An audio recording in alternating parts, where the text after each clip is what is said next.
Пратеникот Скендер Реджепи доби нова понуда да го стави својот потпис на друг список доколку не сака да го има на списокот со потписите на пратениците од левица. Координаторот на пратеничката група на ВМРО ДПМН од ковид изолација преку Facebook го повика Реджепи самиот да ги избере колегите кои би се потпишале на нова иницијатива за доверба на владата.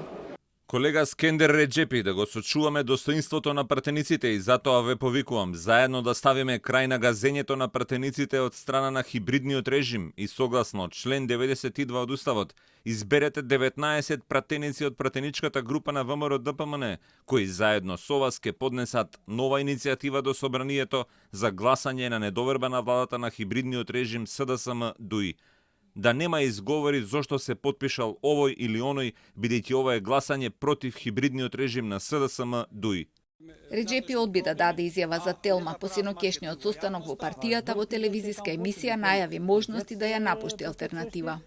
Моментен кога субјекти политик Моментот кога политичкиот субјект, чиј член сум и јас, утре или задутре, значи алтернатива, ќе одлучи дали да го прифати потписот со левица заедно во листа, тогаш моја одлука е дека сигурно ќе ја напуштам партијата и ќе го вратам мандатот како пратеник. Барем ќе му се вратам на семејството, но ова ќе го одлучат чекорите што следуваат. Од партијата не сакаат да ги коментираат неговите изјави, вела дека тоа е негов личен став, но повторуваат дека раководството повторно ќе заседава деновиве, а каква одлука и да се донесе, треба да ја почитуваат сите пратеници. За сега остануваат консистентни на почнатиот процес за гласање на доверба на владата. Портпаролот на ВМРО ДПМН е пак обвини за притисоци и непристојни понуди кон пратениците потпишани на иницијативата, но не сакаше конкретно да го коментира ставот на Реджепи. Веруваме и дека, како што граѓаните се одважија и на изборите го испратија Зоран Заев и СДСМ во историјата, така и потписниците на иницијативата за гласање недоверба на власта ќе се одважат да се издигнат над непристојните предлози и над заканите, затоа што за нив, како опозицијски пратеници, ништо не е поважно од јасно изразената волја на гласачите.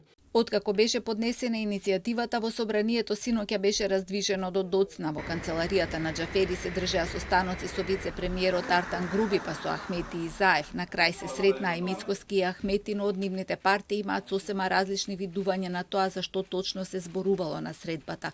Од ДУИ вела дека средбата била информативна, за да се слушнат ставовите на Мицкоски за договорот од Преспа, новото име на државата и спорот со Бугарија. Од ВМРО ДПМН е тврда дека ништо од ова не е вистина. Според нив полчасовната средба се одржала на барање на Ахметија. Тема на разговорот било прашањето за гласање на доверба на владата. Единствени кои деновиве упорно молчат се Беса. Не се огласија ни по одлуката на управниот суд да нема прегласување во Желино, што беше и главната причина нивните пратеници да стават потписи на иницијативата за доверба на влада. Останува нејасно дали сега, откако исчезна причината, ќе ги повлечат и потписите од иницијативата.